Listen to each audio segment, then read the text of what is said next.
late for the library.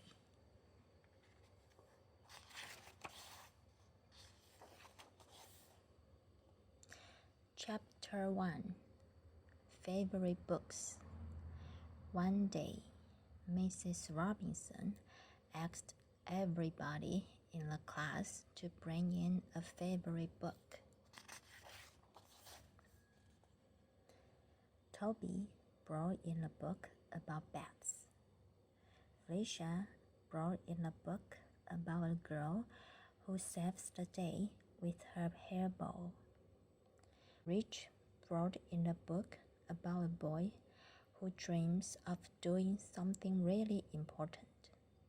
And Peter brought in a book about a magic hockey stick. Each day, I'll read one book to the class until I've read everyone, said Mrs. Robinson. Chapter 2 A Long Wait. Peter couldn't wait for Mrs. Robinson to read his book. But Peter had to wait. It was almost 2 weeks before Mrs. Robinson finally read his book. That was a wonderful story, said Mrs. Robinson when she finished. Can you tell us anything about the book? Like what? Asked Peter. Maybe how long you've had it or where you got it, said Mrs. Robinson. I got it when we were on summer vacation over a year ago, said Peter. And where did you get it? Asked Mrs. Robinson. I got it out of the... Peter stopped. A terrible thought suddenly occurred to him. I mean, I got it as a gift, said Peter. Chapter 3 Long Overdue. Peter suddenly had remembered where his book came from. A public library. Peter knew if a library book is returned late, there is a late fee, sometimes up to 25 cents a day. Peter remembered going to the library with his parents, but he couldn't remember if he had checked out any books. It had been so long ago, more than 365 days. Later that day, Peter asked Felicia, what does 365 times 25 equal?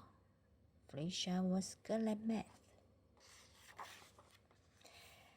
A lot, said Felicia. Could you be more exact? Asked Peter. An awful lot, said Felicia. Chapter 4 Library Day.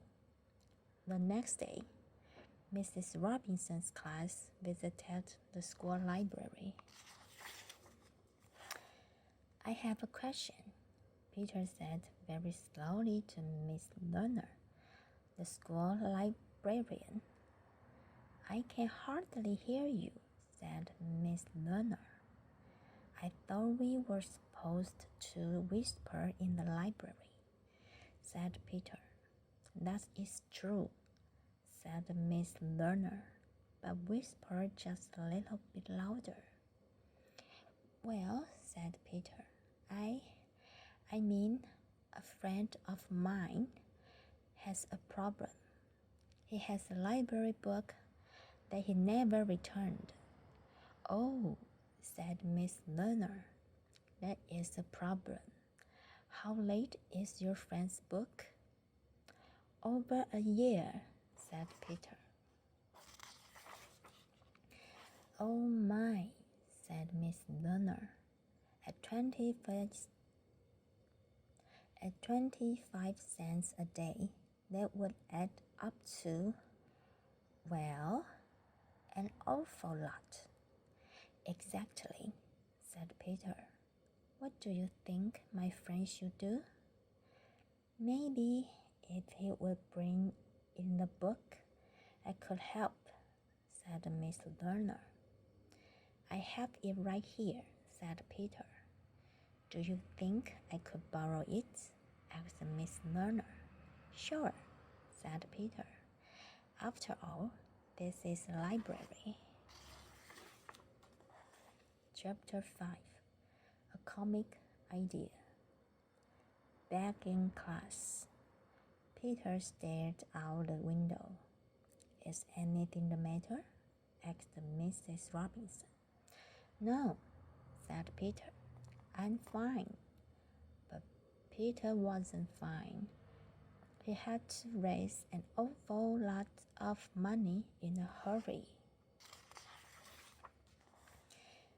Peter thought and thought and thought. Suddenly, Peter jumped out of his seat. I've got it, he cried. Got what? Asked Mrs. Robinson. Everybody was looking at Peter. Nothing, said Peter. Chapter 6. Miss Lerner lends a hand.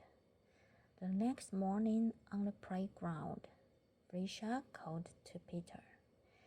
Did you see this? She asked. Someone is selling their comic books, and that sounds just like yours. They are mine, said Peter. I'm selling them. But why? Asked Felicia. You love your comics. Just then, the school bell rang.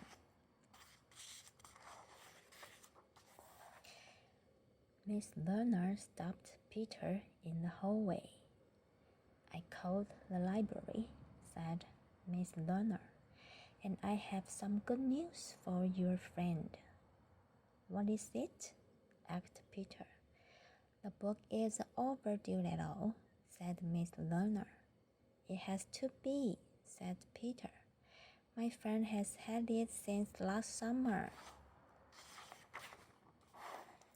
It's not overdue, said Miss Lerner. The book wasn't borrowed. It was bought at the library book sale. So I can keep it? Asked Peter.